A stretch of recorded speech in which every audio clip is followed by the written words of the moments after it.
जब उत्तर वैदिक काल खत्म हो रहा था तब भारत 16 महाजनपदों में बटा हुआ था और हर जगह सत्ता के लिए लड़ाई चल रही थी। इन्हीं में से मगध एक ताकतवर महाजनपद बन चुका था जिसने उत्तर भारत के बड़े हिस्से पर अपना कब्जा जमा लिया था। लेकिन भारत का जो पश्चिमोत्तर हिस्सा था, जहां गांधार और कंबोज जैसे महाजनपद थे, वो कमजोर और बिखरा हुआ था। इस समय भारत के पड़ोसी देश फारस में हखामनी वंश का एक बहुत बड़ा साम्राज्य बन चुका था। अगर भारत के भूगोल को देखा जाए तो देश 3 तरफ से यानी दक्षिण, पूर्व और पश्चिम में समुद्र से घिरा है और उत्तर में ऊंचे ऊंचे हिमालय पहाड़ हैं। इन वजहों से भारत पर इन दिशाओं से हमला करना आसान नहीं था। ऐसे में भारत में घुसने का सिर्फ एक ही रास्ता बचता था, पश्चिमोत्तर दिशा का रास्ता। इसी रास्ते से भारत पर 2 बड़े विदेशी आक्रमण हुए, पहला फारसियों का और दूसरा यूनानियों का। ये दोनों आक्रमण मौर्य साम्राज्य के बनने से पहले हुए थे, इसलिए इन्हें मौर्य पूर्व विदेशी आक्रमण कहा जाता है। ईरान के संदर्भ में भारत पर पहला विदेशी आक्रमण तब हुआ जब मगध के नेतृत्व में पूर्वी भारत में एकीकरण की प्रक्रिया चल रही थी। लगभग उसी समय पश्चिम उत्तर भारत में विकेंद्रीकरण और राजनीतिक अराजकता का बोलबाला था। संपूर्ण पश्चिम उत्तर क्षेत्र के अनेक छोटे छोटे सभी राज्यों में परस्पर संघर्ष चलता रहता था। इस क्षेत्र में कोई ऐसी राजनीतिक शक्ति नहीं थी जो अपने प्रभाव क्षेत्र का विस्तार करके इन संघर्षरत राज्यों को एक शत्रु शासन के अंतर्गत संगठित कर सके। यही कारण है कि आर्थिक रूप से समृद्ध इस क्षेत्र की राजनीतिक दुर्बलता और अराजकता ने विदेशी आक्रमणकारियों को अपनी ओर आकर्षित करने के लिए प्रोत्साहित किया। फलस्वरूप भारत को समय समय पर 2 विदेशी आक्रमणों का शिकार होना पड़ा। पहला दुनिया के सिकंदर महान का आक्रमण था जो कि मकदूनिया से आया था, और फिर उसके बाद ईरान का भारत पर आक्रमण। 6ठी सदी ईसा पूर्व में भारत पर पहला ईरानी आक्रमण हखामनी साम्राज्य के संस्थापक साइरस द्वितीय ने अपनी सेना के साथ किया। उसने हिंदुकुश पर्वत से होकर भारत पर आक्रमण किया, लेकिन उसे सिंधु के आसपास के राज्यों से अत्यंत कठोर प्रतिरोध का सामना करना पड़ा। इस प्रतिरोध में साइरस द्वितीय की सेना पूरी तरह से नष्ट हो गई। इसलिए साइरस द्वितीय को अपनी बची कुची सेना के साथ जान बचाकर वापस भागना पड़ा। अगर आप ये सोच रहे हो कि साइरस द्वितीय डरपोक था तो ये आपकी भूल है। असल में साइरस द्वितीय भारत पर आक्रमण करके ये दिखाना चाहता था कि भारतीय राज्य अपनी सीमा को बचाने के लिए किस हद तक एकजुट हो सकते हैं, क्योंकि उसने पहले सिकंदर और उसके वजीर सलाहकारों से सुन रखा था कि भारत में राजाओं में आपसी द्वेष बहुत हैं, जिसके चलते भारत पर कब्जा करना आसान है। पहली बार भारत पर मकरान के रास्ते आक्रमण करके वो भारत के अंदर के भेद ले चुका था, और कहते हैं कि जब दुश्मन घर के अंदर घुसकर मारने का प्रयास करे तो पहले तो दुश्मन को घर में घुसने मत दो, और अगर दुश्मन घर में घुस ही चुका है तो उसे मार ही दो, क्योंकि जब दुश्मन घर में घुस चुका होता है तो वो आपके सारे राज जान चुका होता है, और ऐसा दुश्मन और ज्यादा खतरनाक हो जाता है। और साइरस द्वितीय ने भी वही किया। साइरस द्वितीय ने दूसरी बार काबुल घाटी की तरफ से आक्रमण किया, और इस बार के आक्रमण में उसने भारत के शहर शाहनगर को पूरी तरह से बर्बाद कर दिया। इतिहासकार बताते हैं कि यह आक्रमण इतना खतरनाक था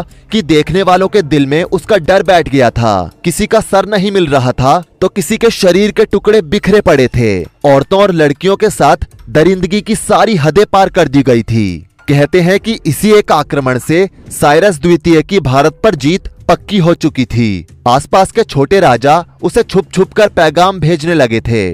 उन्हें डर था कि साइरस द्वितीय कहीं उन्हें मार ना दे, इसलिए उन्होंने अपने देश से गद्दारी की और उसकी पनाह में चले गए। इसके बाद साइरस द्वितीय ने उस जगह को छोड़ दिया और बैक्ट्रिया में जाकर अपना अगला आक्रमण किया।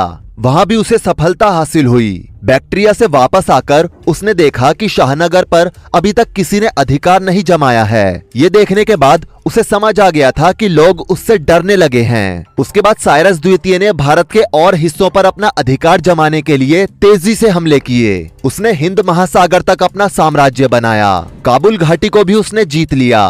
काबुल घाटी में उसने एक विशेष प्रकार के भारतीय समुदाय को अपना निशाना बनाया, लेकिन उन्हें मारा नहीं बल्कि उनकी खाने की जरूरतों को पूरा किया, क्योंकि पहले के समय में व्यक्ति के पास खाना और रहना ही सबसे बड़ी जरूरत होती थी। ऐसा करके साइरस द्वितीय ने भारत में रहने की एक महत्वपूर्ण वजह बना ली थी, क्योंकि काबुल, गंधार और हिंदुकुश पर्वत के आसपास रहने वाले क्षेत्रीय लोग हमेशा से अपने अधिकारों से वंचित रहे हैं। और इस टॉपिक से हटकर अगर आपको एक बात बताएं तो काबुल, गंधार और हिंदुकुश पर्वत का ये क्षेत्र शापित है। यहाँ पर जन्म लेने वाला हर इंसान अपनी जरूरतों के लिए लड़ाई लड़ता ही रहेगा और वो इंसान लड़ाई लड़ते लड़ते ही एक दिन मर जाएगा। हिंदुकुश पर्वत के क्षेत्र पर आप अफगानिस्तान को ही देख लीजिए। खैर, हम अपने टॉपिक पर वापस आते हैं। दोस्तों, ये पहली बार नहीं था जब कोई हखामनी वंश का शासक भारत आया था, जबकि इससे पहले हखामनी साम्राज्य की सेना कई बार सिंधु नदी के तट पर देखी गई थी। हखामनी साम्राज्य का काबुल, गंधार और सिंधु नदी पर शासन अच्छा चल रहा था, इसलिए हखामनी वंश का शासक अमुदरिया आक्रमण के लिए भारत से बाहर गया और उसी युद्ध में उसकी मौत हो गई। हालांकि कई इतिहासकार इस बात को बताते हैं कि साइरस द्वितीय ने अपने साहस और तेज दिमाग के बल पर काफी साम्राज्य खड़े कर दिए थे और उसके साम्राज्य को हथियाने के लिए उसे जहर दिया गया था। साइरस द्वितीय की मृत्यु के बाद उसका पुत्र सेम्बिसस II हखामनी साम्राज्य का उत्तराधिकारी बना, लेकिन भारत पर शासन करना हर किसी के बस की बात नहीं थी। वो अपने साम्राज्य के आंतरिक मामलों में ही उलझा रहा, जिसके कारण उसको भारत की ओर सोचने समझने का अवसर ही नहीं मिल सका। ईरानी आक्रमणों की श्रृंखला में भारत पर दूसरा आक्रमण बिस्टस के पुत्र और महान आचमेनिद शासक डेरियस प्रथम द्वारा किया गया, जिसकी समय अवधि लगभग 521 ईसा पूर्व से 485 ईसा पूर्व के मध्य मानी जाती है। आपको बता दें कि डेरियस प्रथम को कई जगहों पर दारा प्रथम भी कहा जाता है। डेरियस ने भारत पर हमला किया, इस बात का प्रमाण हमें शिलालेखों से मिलता है। उसने 516 ईसा पूर्व में अविभाजित भारत के उत्तर पश्चिमी भाग पर आक्रमण शुरू किया। डेरियस प्रथम की विजय का उल्लेख हमादान शिलालेख में मिलता है। डेरियस ने भारत पर आक्रमण किया और पंजाब और सिंध क्षेत्र को जीत लिया। उसने झेलम नदी घाटी के कुछ हिस्सों पर भी कब्जा कर लिया। गांधार का उल्लेख बेहिस्तून शिलालेख में डेरियस के साम्राज्य के एक क्षेत्र के रूप में किया गया है, जिसे उसने संभवतः अपने पूर्ववर्ती साइरस महान से प्राप्त किया था। ये डेरियस के सूसा पैलेस शिलालेख से और भी पुष्ट होता है, जिसमें कहा गया है कि सम्राट के महल के निर्माण के लिए सागौन की लकड़ी गांधार से लाई गई थी। गांधार का तात्पर्य पाकिस्तान के समकालीन शहर पेशावर और रावलपिंडी से है। डेरियस प्रथम ने पश्चिमी पंजाब के कुछ भागों पर भी आक्रमण किया और उसके काल में फारसी साम्राज्य का सर्वाधिक विस्तार हुआ। भारत में अपने साम्राज्य का विस्तार करने के पश्चात डेरियस प्रथम ने अपने कदम भारत की सीमाओं से बाहर भी बढ़ाए। उसने मिस्र और यूनान जैसे शक्तिशाली क्षेत्रों पर आक्रमण किया। मिस्र पर वो सफलतापूर्वक अधिकार स्थापित करने में सक्षम रहा, किंतु जब उसने यूनान के मैराथन नगर पर आक्रमण की योजना बनाई तो उसके सलाहकारों ने उसे आगाह किया कि वो अत्यंत शीघ्रता से विभिन्न दिशाओं में युद्ध कर रहा है, जो उसके लिए घातक सिद्ध हो सकता है। किंतु डेरियस ने उनकी सलाह को नजरअंदाज किया और मैराथन नगर पर आक्रमण के लिए सेना भेज दी। ये आक्रमण अंततः उसके जीवन का अंतिम अभियान सिद्ध हुआ, जिसमें उसकी मृत्यु हो गई। डेरियस प्रथम की मृत्यु के पश्चात उसका पुत्र ज़ेरेक्सस हखामनी साम्राज्य का उत्तराधिकारी बना। उसने भारत में अपने साम्राज्य के प्रभाव को और अधिक विस्तारित किया तथा भारतीय सैनिकों को अपनी सेना में सम्मिलित कर यूनान पर पुनः एक बड़ा आक्रमण किया।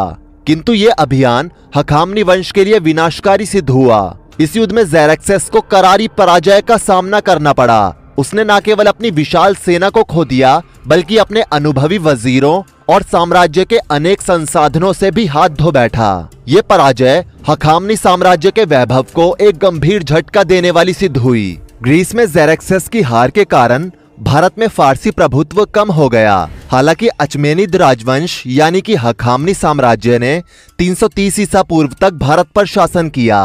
अचमेनिद शासकों में से अंतिम डेरियस III ने उस वर्ष सिकंदर महान का विरोध करने के लिए भारतीय सैनिकों को बुलाया। डेरियस III के बाद आने वाले फारसी शासक उतने मजबूत नहीं थे और उन्हें भारत पर आगे आक्रमण करने में कोई दिलचस्पी नहीं थी, क्योंकि भारत में आक्रमण करने के लिए शासक को अच्छा राजनीतिक होना चाहिए था और ऐसा कोई भी हखामनी साम्राज्य में बचा ही नहीं था। ईरानी आक्रमणों के कारण भारत में राजनीतिक, सामाजिक, आर्थिक और सांस्कृतिक रूप से बहुत सारे परिवर्तन हुए। ये आक्रमण लगभग 200 वर्षों तक चले, जिनके कई प्रभाव भी हुए। सबसे पहले भारत में आने के बाद ईरानियों ने एक बिल्कुल नई लेखन शैली शुरू की, जिसे खरोष्टी लिपि के नाम से जाना जाता है। खरोष्टी लिपि अरबी लिपि के समान है, जो दाएं से बाएं लिखी जाती है। मौर्यकालीन वास्तुकला में मूर्तिकला निर्माण का ईरानी और फारसी रूप दिखाई देता है। फारसी मॉडल ने अशोक के स्मारकों के घंटी के आकार को प्रेरित किया। सम्राट अशोक ने फारसी स्थापत्य शैली से प्रभावित होकर चिकने और चमकदार पत्थरों से बने स्तंभों का उपयोग करना शुरू किया। इसी समय फारस से भारत तक समुद्री रास्ता खोजा गया, जिससे दोनों देशों के बीच व्यापार शुरू हुआ। इस व्यापार में कपास, नील, रेशम और कीमती धातुओं का लेन देन होता था। व्यापार के कारण कई विदेशी लोग भारत आए और यहाँ की संस्कृति उन्हें इतनी ज्यादा पसंद आई कि वो यहीं बस गए। भारत की संस्कृति से प्रेरित होकर कई भारतीय दार्शनिक, कवि,